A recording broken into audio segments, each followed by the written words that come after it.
జ్యోతిష్య శాస్త్ర ప్రకారం దురదృష్టానికి కారణాలు ఏమిటో ఈ వీడియోలో తెలుసుకుందాం. నిద్ర లేచిన తర్వాత స్నానం చేయకుండా ఆహారాన్ని భుజించడం దరిద్రం కలుగుతుంది. నిద్ర లేచిన తర్వాత పక్క బట్టలు మడతట్టకపోవడం, మూత్రం మల విసర్జన చేసిన తర్వాత కాళ్ళు కడుక్కోకుండా మంచంపై నిద్రిస్తే శని పీడలు కలుగుతాయి.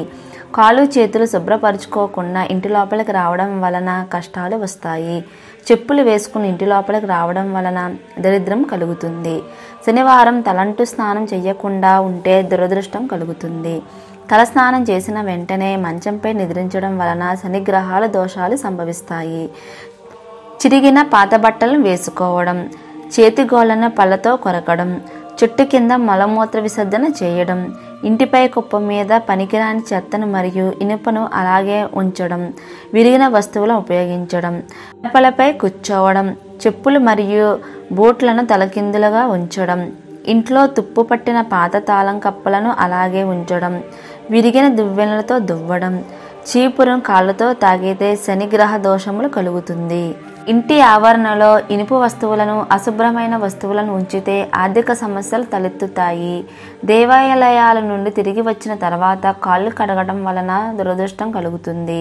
దేవాలయం నుండి ఖాళీ పాత్రలు వెనక్కి తీసుకురావడం, అంత్యక్రియలు ఊరేగింపునకు అధిగమించడం, పైకప్పుపై ఇనుప తీగలను కట్టడం, తలుపుల మీద దేవుడి ఫోటోలు పెట్టడము, ఎప్పటి ప్లేట్లు గిన్నెలు అప్పుడే తోముకోకపోవడం, ఇంట్లో మగవారు అందరూ ఒకేసారి క్షవరం చేసుకోవడం, నూనె ఉప్పు ఇతరులకు నేరుగా చేతికి ఇవ్వడం, ఇంటి ముందు రాక్షసుడి ఫోటోలు ఉండడం, సాయంత్రం 5 తర్వాత ఇల్లు ఊడ్చడం, సూర్యోదయం వచ్చాక కూడా నిద్రపోవడం, ఆవు ఎద్దును కాళ్ళతో తన్నడం, ఎదుటివారి పేదరికాన్ని చూసి ఎగతాళి చేయడం, అతిథులు ఇంటికి వచ్చినప్పుడు వారిపై కోపాన్ని ప్రదర్శించడం, శ్మశాన వాటికలో నవ్వడం లాంటివి దరిద్రానికి కారణాలని జ్యోతిష్య పండితులు చెప్తున్నారు.